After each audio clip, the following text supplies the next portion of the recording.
This light yet luxurious seafood pasta is a true taste of Italy.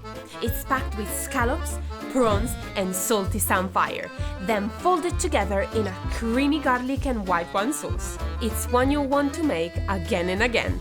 To start, combine the Napolina roasted garlic and herbs oil with the lemon juice and mix together well. Warm a little Napolina olive oil in a pan and gently cook the scallops on both sides for 2 minutes, seasoning with salt. Set them aside, then add the prawns and cook until they turn perfectly pink before removing them too. Using the same pan, add the butter and garlic, then sweat for a few minutes, then add in the lemon zest, white wine and double cream, then stir together until thick and glossy. Toss in the samphire for a minute, then add in a ladle of pasta water. Fold in the cooked Napolina linguine, prawns and scallops, finishing with that garlicky lemon drizzle.